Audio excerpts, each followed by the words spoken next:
Olá, foliões e sambistas de todo o Brasil. Eu sou o Thomas Reis Eu sou Leonardo Antan. e dessa vez o processo da criação pegou uma carona com o Beija-Flor e foi desembarcar lá dentro do barracão da escola de Nilópolis, para a gente conhecer, para a gente ver os segredos ali do processo criativo de Alexandre Lousada e André Rodrigues para o Carnaval de 2023. Léo, quais as expectativas para Beija-Flor?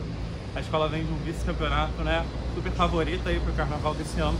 E vai levar um enredo sobre o bicentenário da independência no Brasil, questionando um pouco a atuação, a construção desse momento histórico, falando das revoltas populares. Um enredo super contestador, que é a cara da Beija-Flor, né?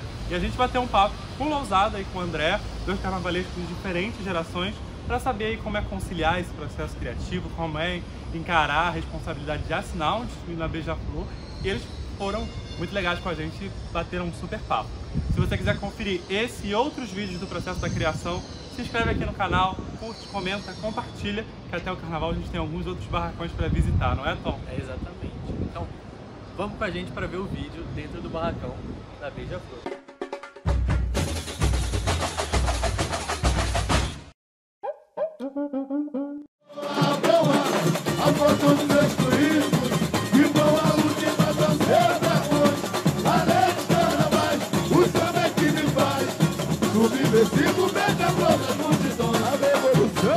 Desembarcamos aqui na Beija-Flor para mais um Processos da Criação e hoje a gente vai bater um papo com os carnavalescos da Beija-Flor.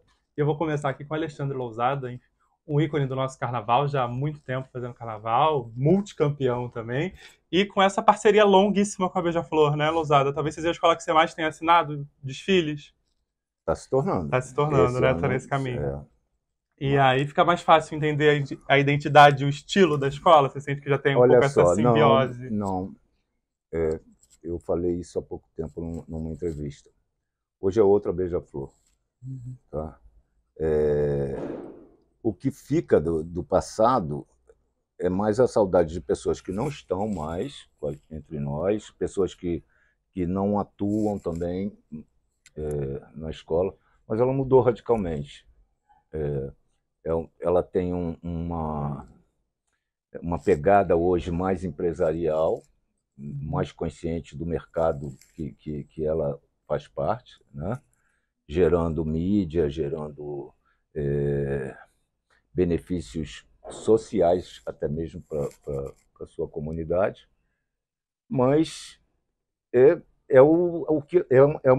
uma modernidade. Tudo foi moderno no seu tempo, né? Nós estamos agora inaugurando uma nova fase. Não é uma tendência de carnaval, mas essa consciência, primeiro num momento contando histórias que contavam para eles. Uhum. Depois as escolas de samba criaram uma consciência e de recontar essa história. Isso vem, ao longo do tempo, se ampliando cada vez mais, e hoje nada mais coerente do que usar essa potência de mídia e a voz de todo um município, no caso, né, para tocar o dedo em algumas feridas do dia a dia do povo brasileiro. Então, a Beija-Flor se engaja nesse levante popular que vem acontecendo em todo o país, em todas as manifestações culturais do nosso país. E o enredo é exatamente sobre isso, né? É um revisitar a história do Brasil trazendo Sim. esse episódio da independência, Sim, né? Da luta pela independência. É um enredo sem fim, porque, na verdade, ele não conta uma história. Ele fala do que contaram e do que é, na verdade. É uma provocação, mas, ao mesmo tempo, é uma conscientização. Tá? Porque não é uma provocação pura e simplesmente, porque é fundamentada em fatos históricos, entendeu? É uma parada para reflexão e ver que independência é essa que foi proclamada, se não houve uma participação popular. O Brasil, o povo do Brasil naquela época não foi ouvido nem atendido até hoje, não é, nas suas necessidades até hoje. E quando chega agora na atualidade, é um enredo que não se fecha, né? A cada dia ele agrega mais um capítulo nesse bojo. Então, a gente usa a nossa manifestação popular, ou seja, o desfile de escola de samba, para convocar para um ato cívico. Então, é muito bacana. Não vai perder a grandiosidade da Beija-Flor, de forma alguma, mas tem leituras de cada capítulo com o seu visual pertinente, entendeu? Mas não vai perder a carnavalização, que isso é o que uma escola de samba difere de tantas outras manifestações artísticas, culturais, e ela sempre fantasia um pouco essa história, mas nesse caso a gente fantasia para a verdade, né? A gente veste a mentira de verdade. Rosada, muito bacana você falar disso, da proposta estética assim, de cada setor, e você é um carnavalesco com um estilo muito clássico, né? Você já falou de pluma, enfim, você tem essa coisa da suntuosidade, assim. Como é que é para você se adaptar a esse estilo? Olha só, eu precisei sair de alguns lugares, inclusive aqui da Beija-Flor num tempo atrás, para justamente não me tornar estagnado com esse pensamento de que a opulência, o luxo é o que ganha carnaval. Não, eu passei a trabalhar com materiais alternativos, com muito menos recursos do que tinha a Beija-Flor na época que eu estive aqui. E isso acaba me fascinando, porque se toda essa minha inquietude me faz ser diferente dependendo do momento. Tanto é que eu consegui ser campeão em escolas completamente diferentes. Sim. Né? Eu mantenho talvez uma estética. Hoje a minha coisa vai mais para grandiosidade, porque eu entendo, e isso eu aprendi em São Paulo, tem que reconhecer isso, porque lá tudo é muito gigantesco, mas que a pessoa que está lá no final da arquibancada, ela tem o direito de te ver, ou ver a escola, chegar mais próximo da escola. Lousada, você falou um pouco já de material, eu queria que você explorasse um pouquinho mais isso. A gente vê algumas fantasias com garfinhos, né, com uma materialidade bem diferente assim, desse universo plástico de carnaval. Assim. Como é que vocês pretendem explorar isso? Eu acho que isso aí é um aprendizado. Eu acho que nesse ponto, que se o André que me permita, ele sabe que eu já fazia isso. Sim, né? sim. Você fez um carro na mocidade que eu gosto muito, aquele roxo, assim, no Ano do Tempo, né? Que tinha uma coisa com os copinhos só de também. Copo, exato. Então, até o diretor de barracão daqui me sacaneia por causa disso. Você estava fazendo alegoria com copinho aqui, você tem. Entendeu? Mas você podendo fazer um laboratório, você também não pode usar a escola como cobaia para um sonho absurdo. Mas quando a escola te permite fazer um laboratório, uma oficina, isso você está contribuindo para você mesmo artisticamente, porque às vezes aquele olhar de uma pessoa qualquer passando numa rua, de lojas, no comércio, enxergar às vezes um material que ninguém pensou que poderia ficar bacana. E, aliás, isso é o que eu faço todo dia. Então, eu tenho um arquivo assim de... Já tem muito material guardado aí, sim. que você já pesquisou. Tenho sonhos para realizar. Eu ainda vou um dia fazer um carnaval orgânico. Olha. Entendeu? E como é que é esse ajuste fino assim, com o André? Assim, você já tem essa parceria exatamente de algum tempo, sim, né? Amigo, mas eu confesso que eu quero ser até bem interpretado nesse sentido, porque já houve deturpações dessa minha fala, por uma questão ética, uma questão de respeito e de inteligência também. Você tem que respeitar uma obra autoral. E esse enredo é uma obra autoral. Então, eu vou me encaixando aonde eu posso, sem ferir o fio condutor do autor.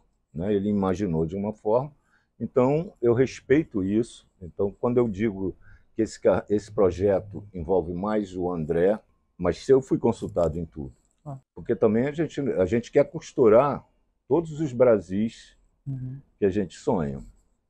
Mas para fazer isso, eu também não posso transformar a Beija-Flor num Frankenstein. Então tem que respeitar para ter uma linha você analisa a escola do início ao fim com a mesma pegada, não tem rupturas. Esse era, às vezes, algumas vezes, que a comissão de carnaval da Beija-Flor às vezes falhava por não ter nessa arrumação, nessa exatamente, arrumação, né? Uma ala que não conversava com o entendeu? carro, a coisa não ficava... Aí, nessa hora, não existe vaidade, eu tenho que pensar na Beija-Flor, entendeu? Então, que fique bem compreendido isso. Pátria soberana, desde o povo do poder, São Marias e Joanas, o Brasil que eu quero ter. Deixa Nilópolis cantar, pela nossa independência por cultura popular. Já conversamos um pouco com o Lousada, falar um pouco sobre você, assim. Ele já entregou algumas coisas do desfile, não muito. Mas eu queria ouvir de você, assim, o Lousada já revelou que esse desfile tem muito mais de você do que dele, assim, que vocês têm essa negociação desse ajuste fino, assim, desse enredo. Como é que tá sendo isso? Na verdade, assim, pela a ideia do enredo, né, ter partido de mim, em parceria com o Mauro e com outras pessoas também, outros amigos nossos, ficou meio que negociado dessa maneira, né? Acho que o Lousada, ele teve essa percepção de que eu acho que seria igual se fosse o inverso. Porque quando essa ideia embrionária de um artista, na verdade, você já sabe o que você vai fazer, de certa forma. Você já tem uma do tipo, já tá sonhando com aquilo. Já vem aquela alegoria na cabeça. Já vem as ideias todas, tudo vai vindo enquanto a pesquisa...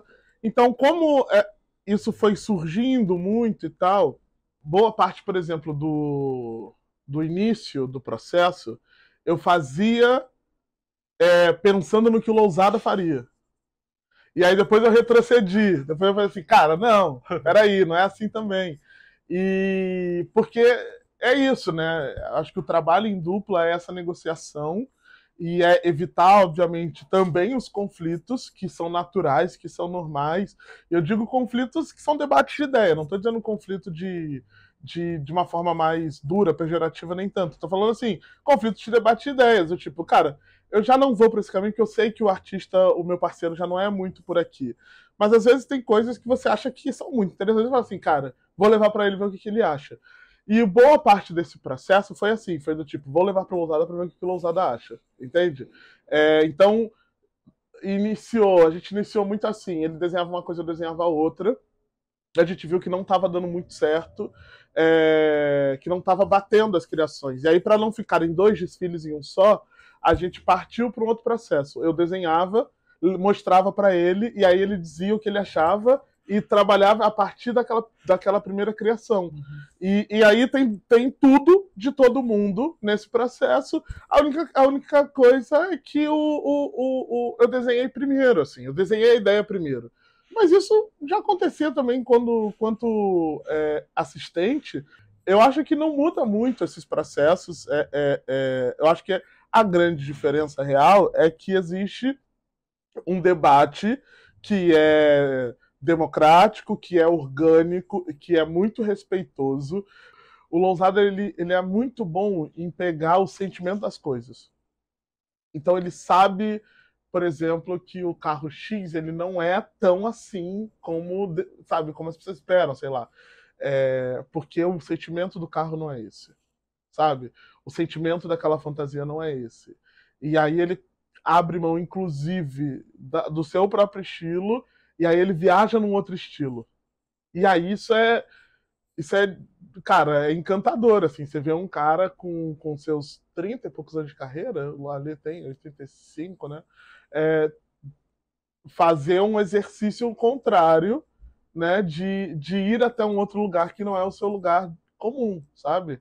De chegar lá e falar assim, cara, mas real não é isso. Então, que tal se a gente fizer assim, assim, assim? Aí é foda. Aí é foda, é emocionante, é tudo que a gente que gosta muito do carnaval e seus entremeios gostaria de ver. André, vamos passear um pouco sobre o enredo, assim, uma coisa que eu sinto sobre esse enredo, ele parte de uma pegada histórica, mas ele tem essa pegada muito crítica e social. Eu tô gostando muito desse estilo sofazinho. Tá muito, eu tô me sentindo também muito num Marília Gabriela, assim, não, já proporcionou um cenário assim excelente. Mas, enfim, voltando à pergunta, esse enredo, ele tem essa característica muito social e crítica, assim, e essa identidade muito do ir à luta, assim, de contestador, essa palavra que eu estava procurando, assim. Isso cabe muito na Beija-Flor, né? A maneira como vocês encaixaram esse enredo na Beija-Flor eu acho muito inteligente, assim.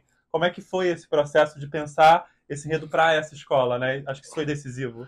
Assim, quando eu tive a ideia embrionária do enredo, né, que eu pensei antes mesmo de compartilhar com o pessoal e tal, eu já achava que ele tinha que se adequar a uma personalidade da escola, uma personalidade que eu não sei dizer se a Beija-Flor tinha perdido isso.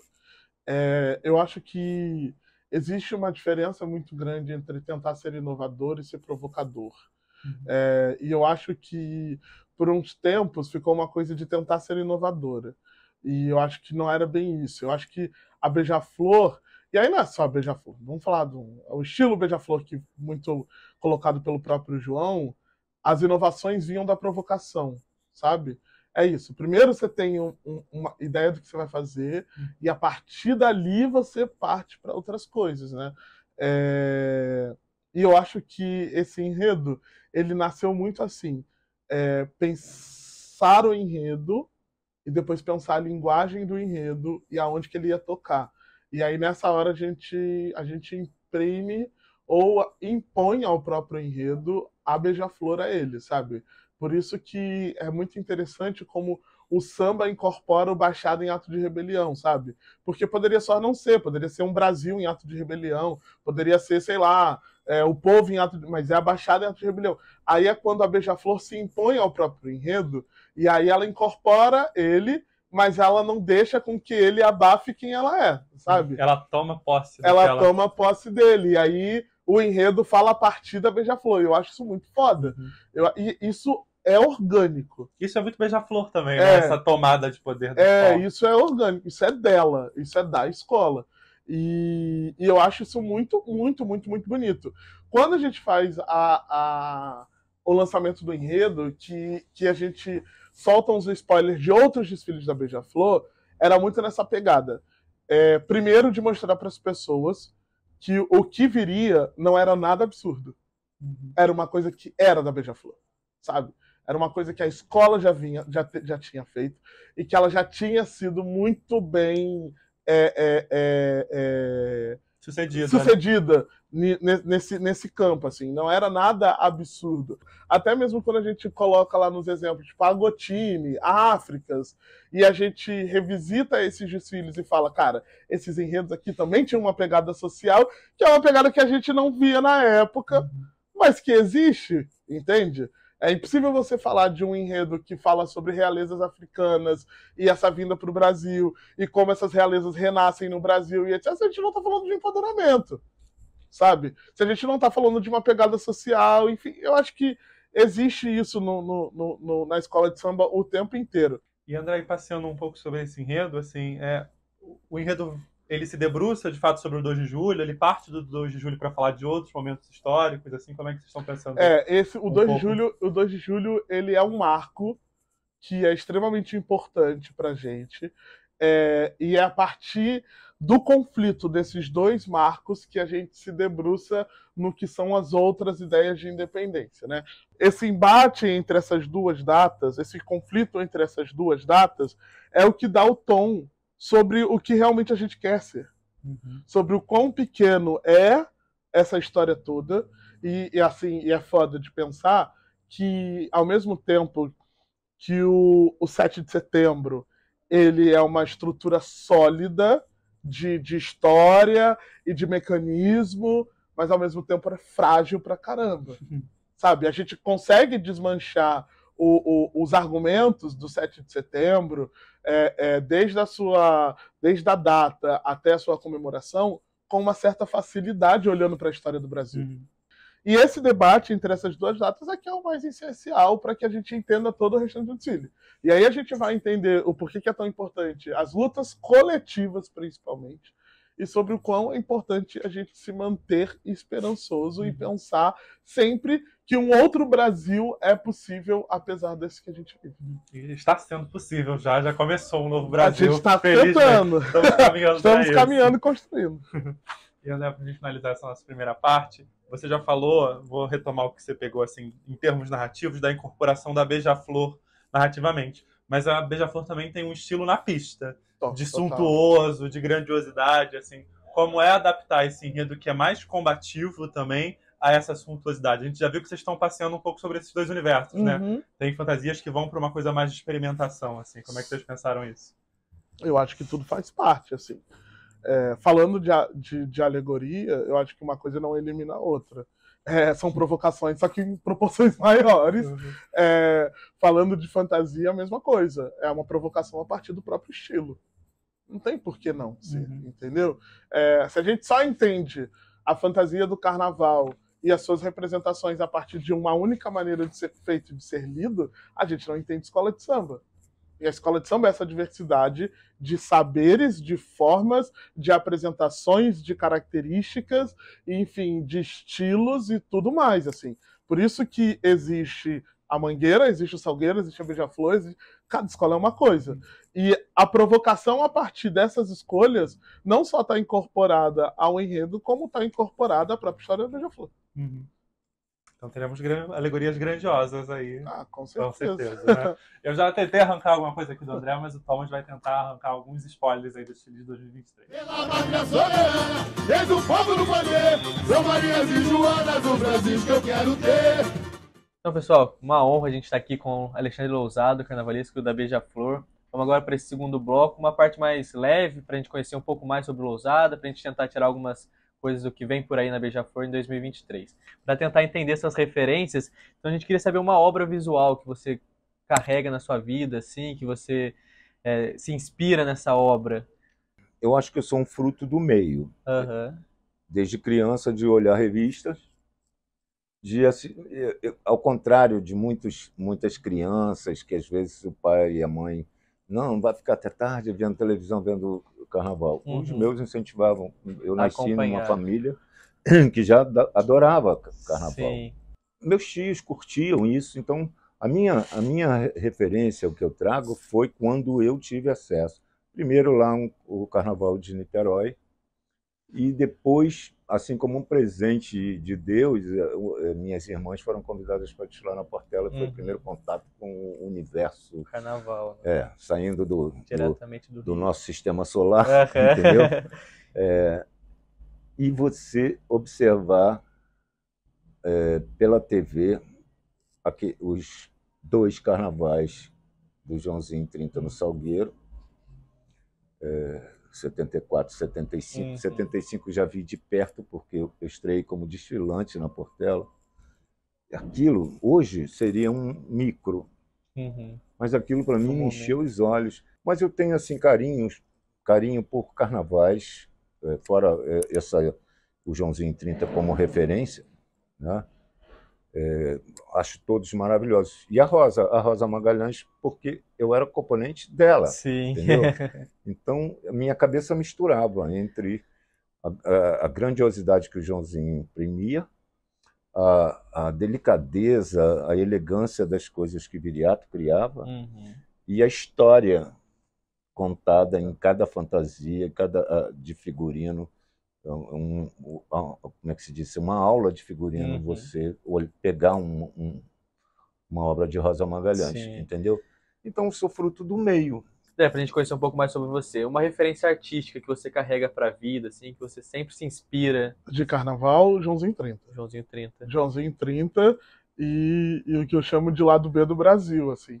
É o João, é o Fernando, é o Oswaldo, é o Viriato. Eu acho que essas são as minhas principais referências artísticas. E uma música? Uma música? Caraca! Eu tenho, pra esse enredo, uma foi muito importante, Marginalia 2. E a gente sabe que pra você... normalmente essa pergunta eu falo de um desfile, mas a gente sabe que você tem um carinho maior por alegorias e tudo mais. Uma alegoria que marcou muito, assim, você viu ou que você fez, independente. Que eu participei do processo, sem dúvidas, o Índio da Vila Isabel. Talvez eu posso falar mais de uma? Claro, fica à vontade. O Índio da Vila Isabel, sem dúvidas. O Carro do Fogo da União da Ilha, que teve problema para entrar, era muito xodozinho. E desse ano agora, da Beija-Flor, ou do Empretecer, Eu gosto muito de todos, mas eu tenho um carinho muito grande pelo carro da favela. O carro da literatura era um carro muito importante de significado. Aham. Ousada, uma música que te inspira, uma música que você gosta sempre de ouvir, carrega pra sua vida? Ah, uma música não, mas músicas, Aham. melodia. Pô, eu gosto de coisas lentas, eu sou meio pressão baixa, pilha fraca, entendeu? Às vezes eu quero ouvir piano, Aham. entendeu? Os instrumentais, assim. Mas também tem sambas enredos que me emocionam e tal. Uhum. Mas eu, no meu canto, sou muito eclético, assim, Uhum. vou do clássico ao popular, de Lupicínio a Rita Lee, como eu falei, né? Ouvi muitas coisas. Normalmente a gente pergunta qual um desfile marcante, assim, pra você e tudo mais, mas a gente sabe que você tem um apreço mais com alegoria, você citou até a Águia Redentora da Portela, mas qual que foi que você mais gostou de fazer, que você sempre se lembra dessa alegoria, assim? A Portela 2014 Aham. foi um desafio para mim, por ter nascido para o Carnaval na Portela, Sim. de fazer aquele mar de águia, meu Deus do céu. Mas eu guardo com carinho. Ali envolveu vida de pessoas que já não estão mais aqui, que morreu durante o processo, Caramba. e que era a pessoa que eu confiaria realmente para ter paciência de colar pedra por pedra, que ali era muita pedraria Sim. naquela Muitos história. detalhes. Eu gosto mesmo de alegoria, e nessas fases que eu fui mudando, eu acho que o Mar de Águias, eu acho que é uma coisa que eu não conseguiria fazer. O carro do banho aqui da Beija-Flor, do Abre Alas também, Sim. aquilo ali foi um exagero. Uma cor que vai predominar no desfile desse ano? Ouro. Ouro. Bastante dourado, ouro. Eu acho que até não é uma questão de opção, é uma Aham. questão de coerência, né? Porque, na verdade, a gente está erguendo um monumento a esses excluídos, Uhum. entendeu? Então, estamos dando ouro aos Sim. indígenas, ao povo preto, ao mestiço, ao povo, às mulheres que participaram como protagonistas desse levante do 2 de julho. Então, tudo isso é como se a gente estivesse criando um monumento eternizando aqueles que foram excluídos daquele quadro do Pedro Américo, que não foi nada daquilo, na verdade, né? Vai reluzindo. Exato. Então, acho que o ouro predomina na A Beija-Flor. gente falou bastante de materiais alternativos, o material que vai predominar no desfile da Beija-Flor. Bom, como eu falei no início, o respeito, a gente dialoga com questões de material.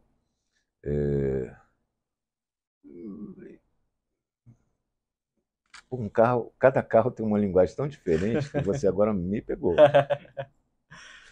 Se eu tivesse que eleger assim, um material que vai estar presente em várias alegorias, é o metalizado ouro, de várias texturas, não é o mesmo material sempre, né? As estampas que o André cria, muitas estampas exclusivas. Não é um carnaval de mínimos detalhes. Talvez no Abre Alas a gente possa encontrar mais isso por causa desse monumento. Sim, sim. Mas a gente trata de realidades diferentes, entendeu? O carro que conclama a Lei Áurea tem uma simbologia muito bonita do parto dessa liberdade, do arrebentar dessas correntes. Eu acho que a gente vai do luxo ao artesanato manual, construindo mesmo, como se a gente estivesse pegando cada sonho ali das pessoas e costurasse uma bandeira com todos os Brasis que a gente quer ver. Então, a Beija-Flor não tem nada predominante. Imagino, vai ser um lindo desfile do começo ao fim. Pra gente finalizar então, Ousada, o que o público pode esperar da Beija-Flor? Eu acho que uma escola aguerrida, com muita vontade de gritar, né? Isso eu tenho observado nos ensaios. Esperar uma escola com muitos momentos criativos de teatralização, no chão, em cima de carro. O povo pode esperar da Beija-Flor. Estou falando para o Brasil que eu quero ter, que eu acho que é um Brasil de ambos os lados conseguindo novamente se entender. Aquela cena da subida do Planalto na posse do presidente, aquela pode ser uma imagem da Beija-Flor entrando na avenida. E a gente sabe que a Beija-Flor tem uma identidade, né, fazer seu carnaval e tudo mais, e um elemento, alguma coisa que é a identidade da Beija-Flor e com certeza terá nesse próximo desfile. Que não pode faltar no desfile da Beija-Flor. Um grandiosíssimo Abre-Alas. Grandiosíssimo Abre-Alas. Tal qual foi o ano passado. Tal qual. Maior? Em questão de comprimento, com certeza. E eu acho que de volume também. E um material que vai se destacar no trabalho de vocês? Um material, cara. Cara, eu não sei se é um material em si. Mas como esse enredo ele fala muito sobre essa construção coletiva e tal. Esse é um desfile de muitas esculturas de corpo humano, sabe?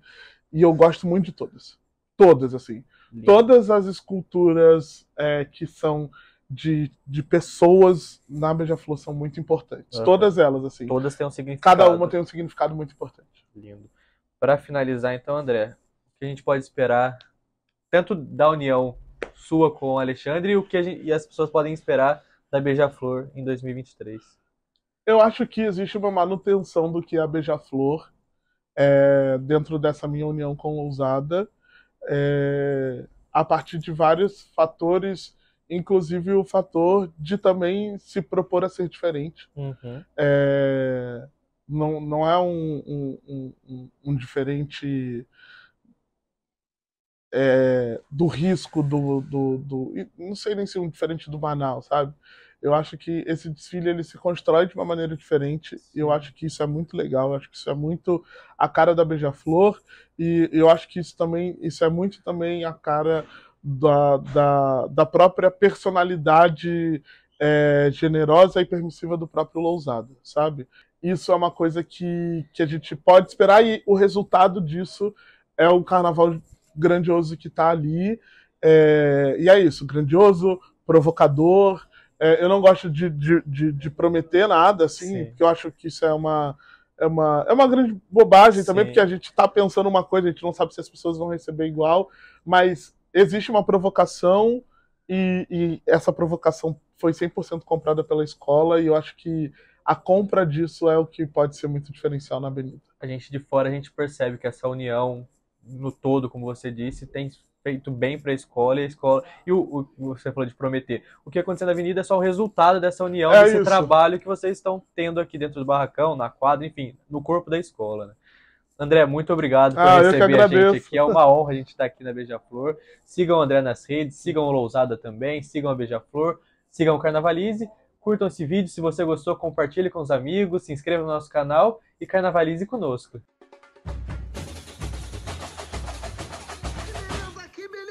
Que beleza! Vem chegando o Carnavalize!